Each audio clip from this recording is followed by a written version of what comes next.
Welcome to my Italy vlog series. This is day one in Rome. We started with our 16-hour travel day on our American Airlines flight, which had, for the first time I've ever seen, a window with no shade, but instead an electrochromic smart glass that changes the opacity settings with a button. The food on the flight was admittedly not impressive, and I think I should be more careful when I tell people I like airplane food, but the flight was good and it was also quite beautiful. When we landed, we met our driver that I arranged with our hotel, which I'd recommend because they had a flat rate of 60 euros. That can be cheaper than an Uber. It wasn't as cheap as a taxi, which was a flat 50 euro fee, but there was a public transportation strike while we were in Italy, which made it really difficult to get a taxi. So this arrangement was the best option for us to have a smooth arrival in Italy. We arrived to our hotel, Hotel Spagna Secrets, who I've tagged in the description. We loved this hotel. Very cute boutique feel and very charming. I'll have a full video highlighting all my hotels during my Italy trip so y'all can see how it compares to all the different vibes that we stayed in. For Spagna Secrets, I in particular really love the cute wooden windows that opened up to the streets below, filled with shops and restaurants. We were not ending the day here though. This was around 3 p.m. and I purposely scheduled a food tour for us to force us to stay awake even longer so we could just get rid of our jet lag as soon as possible. First order of business, and because we were walking there,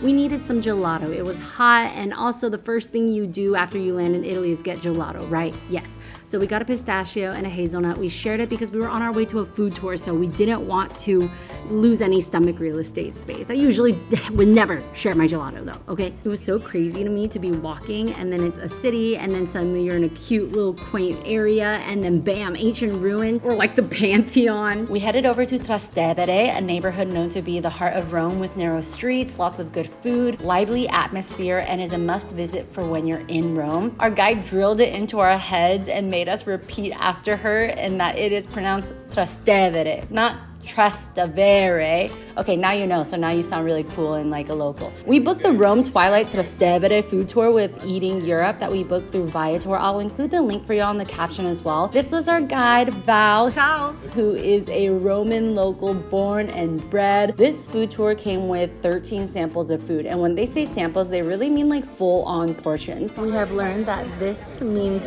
buono, which means delicious. I hear a lot of people often say that they don't like to do tours, but I personally love them. Tour guides, they have hookups to skip lines for famous places. They have inside scoops on local favorites, and you can try a bunch of different things in a single outing. And also, even though this was a food tour, our guide had so many little tidbits on living there, and that would end up helping us remember information about the areas we were walking through as well as the places we visited. Val also showed us these water fountains that you'll see all around Rome, which are called nazzoni. Nazzone is singular, nazzoni is plural, which are all completely safe to drink from. It runs 24/7, doesn't get recycled, and is the same tap water all around Rome. My biggest tip for going into food tours is to forget about everything you think you know about Italian cuisine and don't compare it to what you usually like. Try each food with an open mind and take it as like a learning experience, because Italy's food is extremely regional. So each region has different palates, different specialties, for example, to what we've been accustomed to having in the States. I will say though, George and I were surprised, not just on this tour, but throughout our entire trip, that many dishes felt a bit salty for our taste.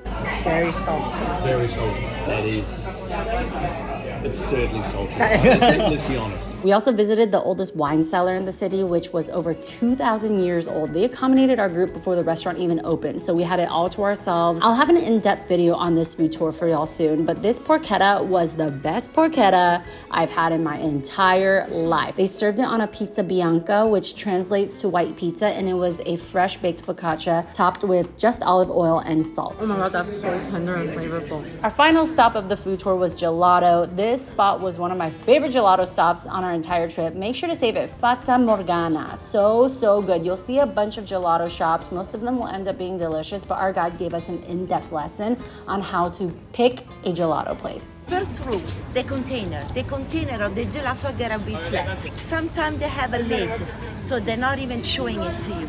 If you see the big mounds, what are they trying to do? Impress you, but also they whisk them up so they grow with the air and they go down in the evening. So you're paying for air, literally. After we finished eating, we walked 45 minutes back to our hotel because we were so full and we wanted to make sure we tired ourselves out enough to hibernate the jet lag off for the remainder of our trip. Here I was trying to see how long it would take George to notice I wasn't next to him, and he was so quick. All right, that's the end of day one. We need to recharge. See you for day two.